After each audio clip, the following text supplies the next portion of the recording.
আসসালামু আলাইকুম, welcome back to মেহরিজ মম কিচেন। কেমন আছেন সবাই? আশা করি ভালো আছেন। আল্লাহর অশেষ রহমতে আমিও ভালো আছি। বন্ধুরা, ফিরে এলাম নতুন আরও একটি রেসিপি নিয়ে। আজ আপনাদের তৈরি করে দেখাবো মাছের মাথা দিয়ে জলপাইয়ের টকের রেসিপি। আশা করি রেসিপিটা আপনাদের ভালো লাগবে। তো বন্ধুরা, না টেনে পুরো ভিডিও জুড়ে সাথে থাকার অনুরোধ রইল। চলুন মূল প্রিপারেশনে যাওয়া যাক। মাছের মাথা দিয়ে জলপাইয়ের টক রান্না করার জন্য প্রথমে চুলায় একটি পাতিল বসিয়ে দিয়েছি পর্যাপ্ত পরিমাণে পানি। দিয়েছি 1 টেবিল চামচ পেঁয়াজ বাটা, 1 চা চামচ রসুন বাটা, দেবো 1/2 চা চামচ হলুদের গুঁড়া, 1/2 চা চামচ লাল মরিচের গুঁড়া। যে যেমন ঝাল খান সে অনুযায়ী দেওয়ার চেষ্টা করবেন। দিয়ে দিলাম পরিমাণ মতো লবণ। দেব মাছের মাথা। এখানে আমি গ্লাস কাপ মাছের মাথা নিয়েছি। আপনারা চাইলে অন্য যে কোনো বড় মাছের মাথা দিয়ে এই টকটা রান্না করে নিতে পারেন, কোনো অসুবিধা নেই। এখন ঢাকা দিয়ে জাল করে নেব। ঢেকে দিলাম। কিছুক্ষণ জাল করে নেওয়ার পর এখন ঢাকা তুলে নেব। এই পর্যায়ে মাছের মাথাটা উল্টে দেব, যাতে করে মাথাটা সব দিকে সমান সিদ্ধ হয়।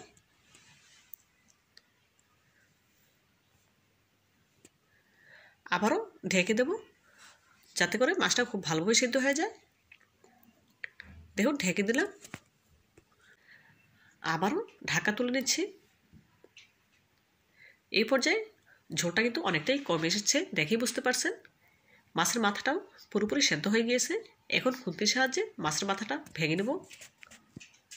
তো বন্ধুরা, ভিডিওর এই পর্যায়ে আপনাদের কাছে ছোট্ট একটি রিকোয়েস্ট রইল, যারা এখনও পর্যন্ত আমার ভিডিওটি দেখছেন একটি লাইক দিতে ভুলে গিয়েছেন, প্লিজ একটি লাইক দিয়ে ভিডিওটি কন্টিনিউ করবেন। আর যে সকল বন্ধুরা আমার চ্যানেলে নতুন ভিজিট করেছেন, চাইলে চ্যানেলটি সাবস্ক্রাইব করে পাশে থাকা অল অপশনে ক্লিক করে দিতে পারেন। এতে করে আমি যখনই কোনো নতুন ভিডিও আপলোড করবো সবার আগে আপনার কাছে পৌঁছে যাবে। এই কাজটি যারা অলরেডি করে নিয়েছেন আপনাদেরকে জানাই অসংখ্য ধন্যবাদ। দেখুন বন্ধুরা, মাছের মাথা ভেঙে নিয়েছি। এখন এর সাথে অ্যাড করে দিচ্ছি জলপাই, যেগুলো আমি আগে থেকে কেটে টুকরো করে নিয়েছিলাম। এখন নেড়ে মিশিয়ে নিচ্ছি। মাছের মাথা দিয়ে জলপাইয়ের এই টক রান্নাটা কিন্তু একদম সহজ, খেতে কিন্তু খুবই সুস্বাদু। আপনারা একবার হলেও আমার এই রেসিপিটি ফলো করে মাছের মাথার টক রান্না করে খেয়ে দেখবেন, খুবই ভালো লাগবে ইনশাআল্লাহ। এই টকটা এত বেশি সুস্বাদু হয়েছিল, না খেলে আপনারা বুঝতেই পারবেন না। একবার হলেও এভাবে ট্রাই করবেন। দেখুন বন্ধুরা, এই পর্যায়ে ঢাকা তুলে অ্যাড করে দেব কিছু কাঁচামরিচ। এখন নেড়ে চেড়ে ঝোলটা পুরোপুরি শুকিয়ে নেব। মাছের মাথার এই টকটা কিন্তু একদম শুকনো শুকনো হয়।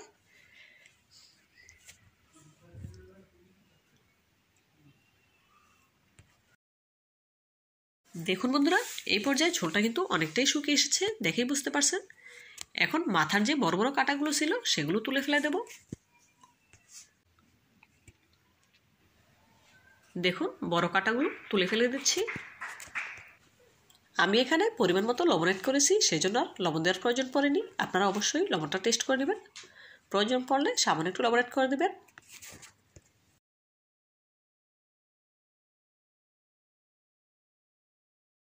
দেখুন বন্ধুরা, এক এক করে মাছের বড় কাঁটাগুলো তুলে ফেলে দিয়েছি। এখন এর সাথে অ্যাড করে দেবো কিছু ধনেপাতা কুচি। এই রেসিপিটাতে অবশ্যই ধনেপাতা কুচি দেওয়ার চেষ্টা করবেন, এটা কোনোভাবেই স্কিপ করবেন না, তাহলে খেতে ভালো লাগবে না। এখন নেড়ে চেড়ে খুব ভালোভাবে মিশিয়ে নেব। মিশিয়ে না হয়ে গেলে চুলা থেকে নামিয়ে একটি সার্ভিং ডিশে সার্ভ করে দেখাবো।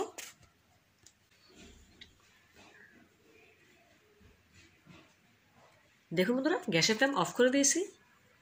এখন একটি সার্ভিং ডিশে সার্ভ করে নিয়েছি। দেখুন মাশাআল্লাহ, মাছের মাথা দিয়ে জলপাইয়ের টকের রেসিপিটা কতটা সুন্দর হয়েছে দেখেই বুঝতে পারছেন। তো বন্ধুরা, আমার এই রেসিপিটি যদি আপনাদের একটু হলেও ভালো লেগে থাকে, প্লিজ লাইক এবং শেয়ার করবেন। আর আমার চ্যানেলটি সাবস্ক্রাইব করে আমার পাশে থাকতে একদম ভুলবেন না। আজকের মতো বিদায় নিচ্ছি। আল্লাহ হাফেজ।